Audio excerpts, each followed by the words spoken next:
Iran ನಡುವೆ ಕಳೆದ ಕೆಲವು ದಿನಗಳಿಂದ ಯುದ್ಧ ನಡೀತಾ ಇದೆ.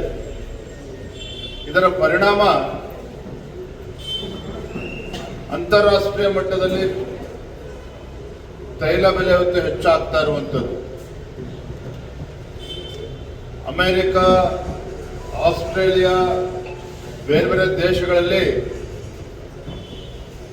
ಪೆಟ್ರೋಲ್ ಮತ್ತು ಡೀಸೆಲ್ ದರ 25% 30-35% ಅಷ್ಟು ಜಾಸ್ತಿ ಆಗಿರುವಂಥದ್ದು.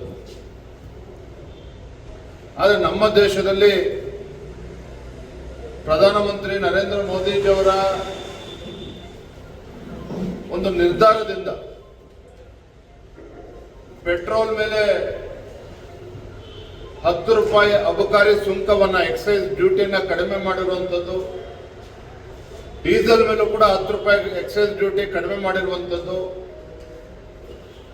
ಅಂದ್ರೆ ಜನರ ಮೇಲೆ ಏನು ಹೊರೆ ಬೀಳಬೇಕಾಗಿತ್ತು ಅದನ್ನ ಕೇಂದ್ರ ಸರ್ಕಾರವೇ ಜವಾಬ್ದಾರಿಯನ್ನು ತೆಗೆದುಕೊಳ್ಳುವುದರ ಮುಖೇನ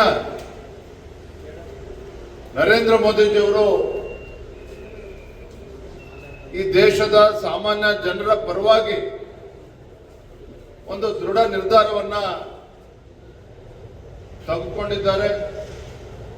ಹಾಗಾಗಿ ಈ ಸಂದರ್ಭದಲ್ಲಿ ರಾಜ್ಯದ ಜನತೆಯ ಪರವಾಗಿ, ದೇಶದ ಜನತೆಯ ಪರವಾಗಿ ಹೆಮ್ಮೆಯ ಪ್ರಧಾನಮಂತ್ರಿ ನರೇಂದ್ರ ಮೋದಿಜಿಯವರಿಗೆ ಹಾಗೂ ಪೆಟ್ರೋಲಿಯಂ ಖಾತೆ ಸಚಿವರಿಗೂ ಕೂಡ ನಾನು ಈ ಸಂದರ್ಭದಲ್ಲಿ ಅಭಿನಂದನೆಯನ್ನ ಸಲ್ಲಿಸೋದಕ್ಕೆ ಇಚ್ಛಪಡ್ತೇನೆ.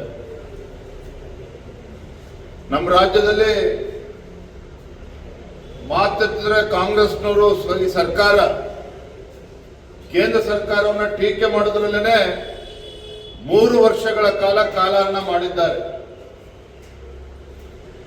ಆದ್ರೆ ನರೇಂದ್ರ ಮೋದಿಜಿಯವರ ಜನಪರ ಕಾಳಜಿ ಏನು ಅನ್ನೋದನ್ನ ರಾಜ್ಯದ ಮುಖ್ಯಮಂತ್ರಿಗಳು ಕೂಡ ಅರ್ಥ ಮಾಡ್ಕೋಬೇಕಾಗ್ತದೆ, ಅವರ ಸಚಿವ ಸಂಪುಟ ಸದಸ್ಯರು ಕೂಡ ಅದನ್ನು ಅರ್ಥ ಮಾಡ್ಕೋಬೇಕಾಗ್ತದೆ. Yes sir.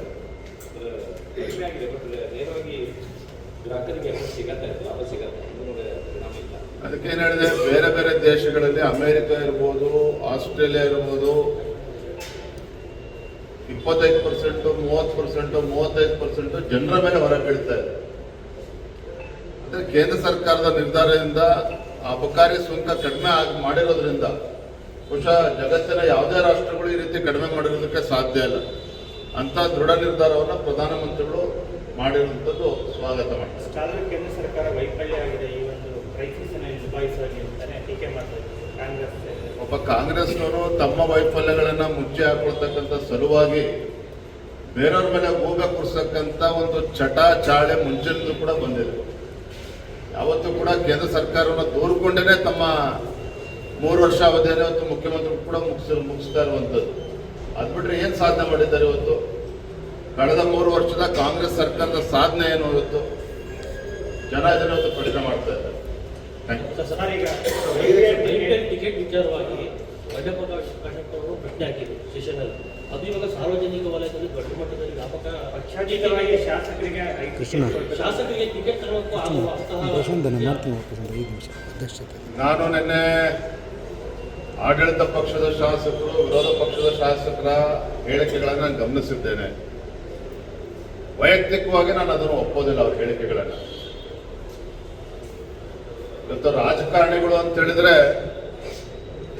ಜನಸಾಮಾನ್ಯರು ಯಾವ ರೀತಿ ನಮ್ಮನ್ನ ನೋಡ್ತಾರೆ ಅಂತಕ್ಕಂಥ ದಿನನಿತ್ಯ ಪತ್ರಿಕೆಗಳಲ್ಲಿ, ಟಿವಿಗಳಲ್ಲಿ ನಾವು ನೋಡ್ತಾ ಇದ್ದೇವೆ. ಕಳೆದ ಬಾರಿ ಇದೇ IPL ಮ್ಯಾಚ್ ಸಂದರ್ಭದಲ್ಲಿ ಆಡಳಿತ ಪಕ್ಷದ ಮೂರ್ಖತನದಿಂದ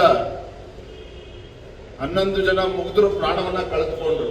ಅದಿನ್ನೂ ಕೂಡ ರಾಜ್ಯದ ಜನ, ದೇಶದ ಜನ ಮರ್ತಿಲ್ಲ. ಆದ್ರೆ ಇಂಥ ಸಂದರ್ಭದಲ್ಲಿ ಇಂಥ ಹೇಳಿಕೆಗಳ ಅವಶ್ಯಕತೆ ಅಂತ ನನಗಂತೂ ಅರ್ಥ ಆಗೋದಿಲ್ಲ. ನಾನಿದ್ರ ಪರವಾಗಿಲ್ಲ. ಒಬ್ಬ ಶಾಸಕರಾಗಿರ್ತಕ್ಕಂಥವ್ರು, ಜನಪ್ರತಿನಿಧಿ ಆಗಿರ್ತಕ್ಕಂಥವ್ರು, ಜನಸಾಮಾನ್ಯರಿಗಿಂತ ನಾವು ವಿಭಿನ್ನ ಆಗಿದ್ದೇವೆ, ನಾವು VIP ಅಂತಕ್ಕಂಥದ್ದು ಇದು ಖಂಡಿತ ಇದು ಒಳ್ಳೆ ಬೆಳವಣಿಗೆ ಅಲ್ಲ. ಇದಕ್ಕೆ ನನ್ನ ಬೆಂಬಲ ಇಲ್ಲ. ಇಲ್ಲ, ಮೊನ್ನೆ ನಾಮಪತ್ರ ಸಲ್ಲಿಸತಕ್ಕಂಥ ಸಂದರ್ಭದಲ್ಲಿ ಬಾಗಲಕೋಟೆಯಲ್ಲೂ ಕೂಡ ನಮ್ಮ ನಾಡಗೌಡರು ಮತ್ತು ಸ್ಥಳೀಯ JDS ಮುಖಂಡರು ಅಲ್ಲೂ ಕೂಡ ಭಾಗವಹಿಸಿದ್ರು. ದಾವಣಗೆರೆಯಲ್ಲೂ ಕೂಡ ಭಾಗವಹಿಸಿದ್ರು. ನಾನು ಕೂಡ ಸ್ವತಃ ಮಾಜಿ ಮುಖ್ಯಮಂತ್ರಿಗಳು, ಕೇಂದ್ರ ಸಚಿವರು, ಹಿರಿಯರಾಗಿರ್ತಕ್ಕಂಥ ಮನೆ ಕುಮಾರಸ್ವಾಮಿ ಅವರಿಗೆ ನಾನು ಕೂಡ ದೂರವಾಣಿ ಮುಖೇನ ಮಾತನಾಡಿದ್ದೇನೆ. 2ನೇ ತಾರೀಕು 1ನೇ ತಾರೀಕು ಅಂತ ಸಮಯನ ಕೊಡ್ತೇವೆ ಅಂತ ಅವರು ಹೇಳಿದ್ದಾರೆ. ಖಂಡಿತ ಬರುತ್ತೆ. Thank you.